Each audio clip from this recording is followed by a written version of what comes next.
Branded as the next generation of stars on the ATP World Tour, the 21 and under players have already made significant strides in the first quarter of the 2016 season.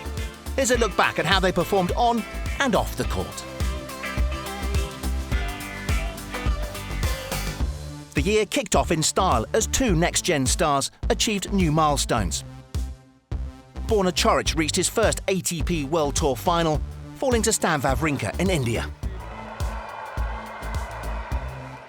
Stan played an unbelievable match, and want to thanks to the crowd. You know, they were unbelievable. I was running because of you guys, so yeah, thank you very much. Meanwhile, in Doha, Edmund reached his first tour-level quarter-final and broke back into the top 100. February was a breakout month for a few next-generation stars as they excelled on the ATP World Tour.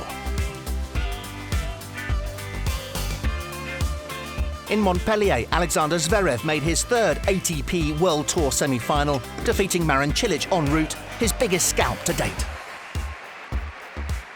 I really feel like this one was the best match I ever played, and I really felt great today, and I'm just blessed to be in the second round. It was a spectacular month for American Taylor Fritz, who made his first ATP World Tour final in Memphis. This made Fritz the youngest American to reach that stage since Michael Chung back in 1989. Taylor continued his fine February in Acapulco by reaching his first quarter-final at a 500-level event. It saw him make the top 100 for the first time. I'm just pumped to get out there and play some of the top guys and see how I do. Marseille saw Nick Kyrgios win his maiden ATP World Tour crown, making him the first next-gen player to accomplish this feat. He didn't drop a set the entire tournament and beat 3 top 15 players along the way.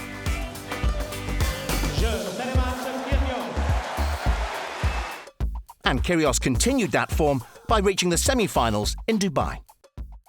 During the month of March, next-gen stars made their mark at both Indian Wells and Miami.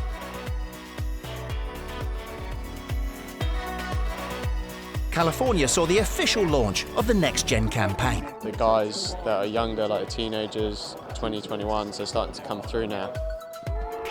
During the tournament, Borna Coric met former heavyweight champ Mike Tyson, his childhood idol. I didn't watch any fight live because I wasn't born yet, unfortunately, but I just like his fire in the game, you know, and I think that's unbelievable. Alexander Zverev had his best ever showing in an ATP World Tour Masters 1000 tournament, beating Grigor Dimitrov and Gilles Simon, before only just losing out to Rafael Nadal. On to Miami, where next-gen players Edmund, Chung and Elias Ymer visited the Windward Walls, a local street art installation. Meanwhile, back at Crandon Park, Nick Kyrgios made his first Masters 1000 semi-final, beating Milos Raonic. This also meant he'd cracked the world's top 20. It's a good feeling. Obviously, I've been working hard this year and towards the end of last year just to, just become fitter and stronger and back up, at more events. And I know that I'm capable of doing that, and I'm playing some really good tennis at the moment. In April, the ATP World Tour moved from hard courts to clay.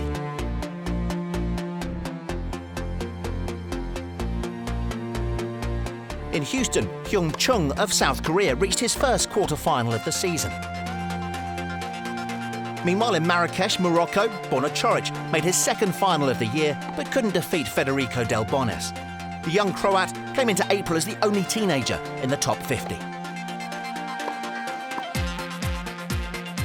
On to Barcelona for the sole ATP World Tour 500 in April.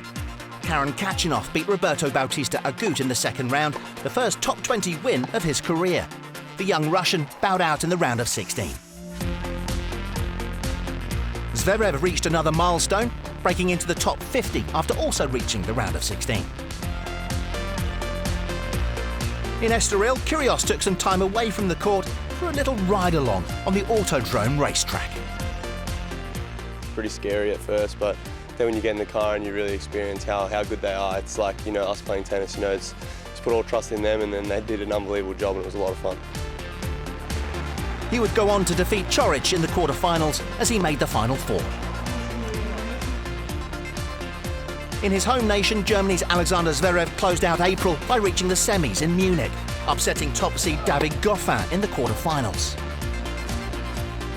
I always feel great in Germany. I always love to play in my country. I always love the fan support that I get. So yeah, I always feel great playing here. We conclude the first third of the year with a message from Thanasi Kokkinakis. The Australian claimed a career-high ranking of 69 in 2015, but has been sidelined this season with a shoulder injury.